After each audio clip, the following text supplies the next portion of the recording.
Assalamu alaikum. Dear viewers, welcome back to our channel at True Lavala 54. We're here with an important discussion today, one that concerns a matter close to our hearts and fundamental to our faith. We're talking about the recitation of ayatul kursi, a verse from the Holy Quran that holds immense significance in our lives.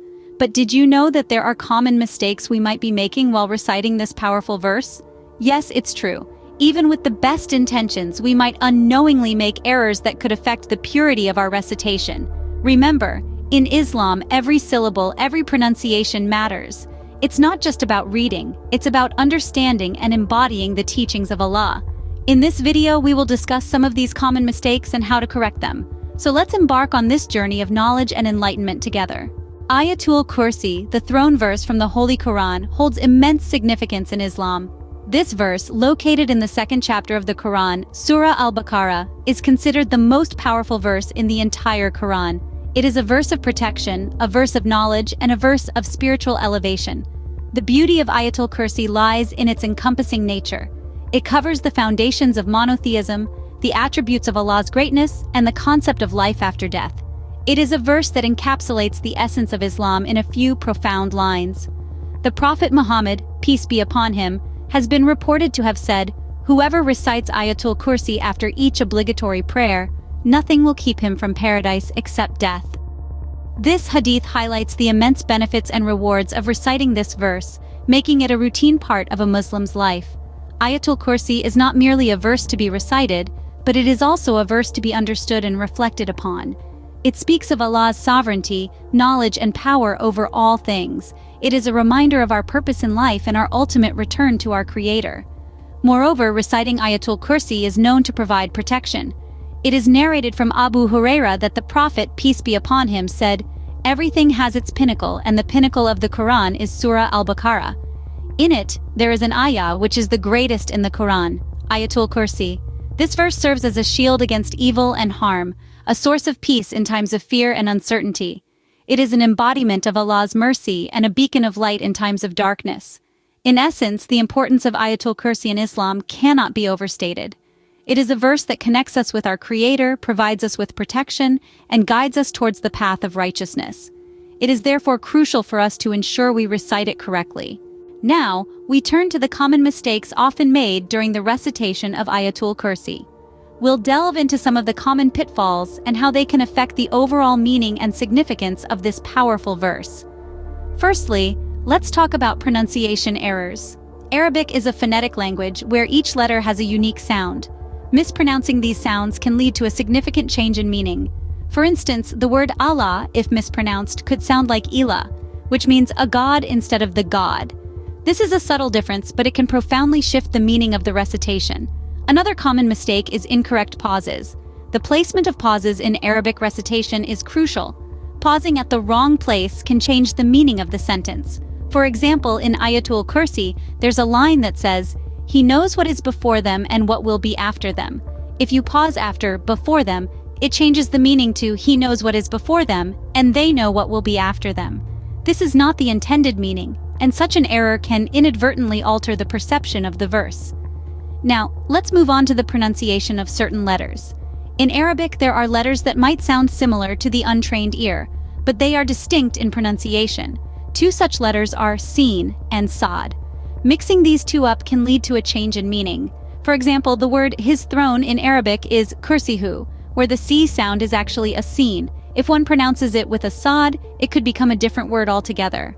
Adding to this, another common mistake is the incorrect elongation of vowels, known as mad. In Arabic, certain vowels are elongated to enhance the beauty and rhythm of the recitation. However, if done incorrectly, it can change the meaning of the word.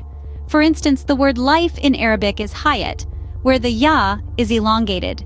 If one fails to elongate the ya, it might sound like hat, which means he removed. Lastly, a common error is not observing the rules of tajweed, which are the pronunciation rules of recitation.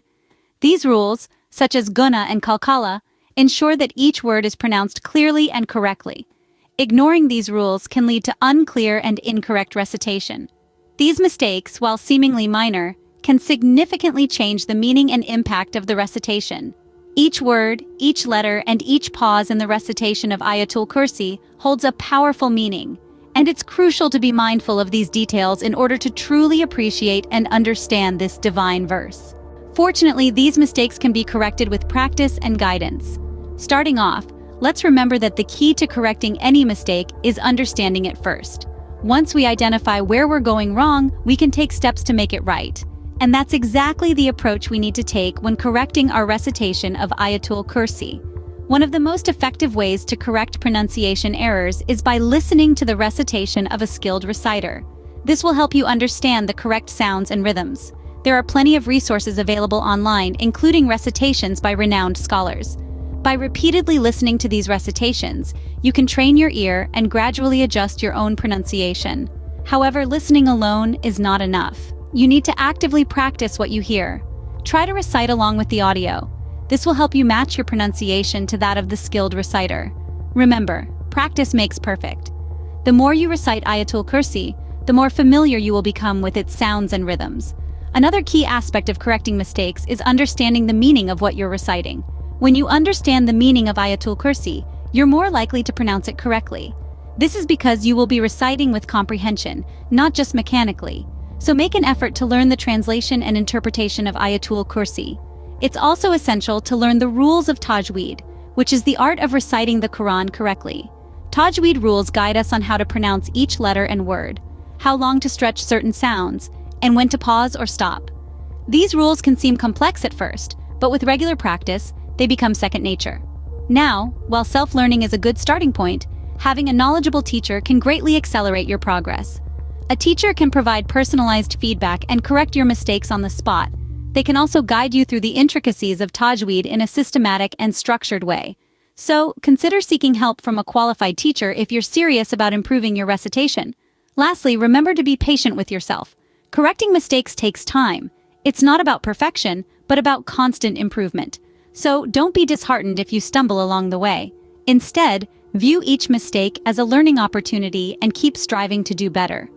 With consistent effort and sincere intention, we can improve our recitation of ayatul kursi. Remember, the journey of learning and improving is a rewarding one. So let's embark on it with a positive mindset and a dedicated heart. In conclusion, the correct recitation of ayatul kursi is a responsibility we all share. It's crucial to remember the vital role this verse plays in our faith and our daily lives. We've shed light on the common mistakes made during its recitation, from mispronunciations to incorrect pauses. But we've also shown you how to rectify these errors, making it easier for you to fulfill this important Islamic duty. Remember, practice makes perfect. The more you recite the ayatul kursi, the better you will become. And don't hesitate to share this knowledge. Encourage others by sharing this video with friends, family, or anyone you think might benefit from it. Because in the end, we are all part of a larger community, striving to uphold our faith to the best of our abilities. Thank you for joining us today on at True Love Ayala 54. If you found this video helpful, please subscribe to our channel for more. May Allah guide us all on the right path. Assalamu alaikum.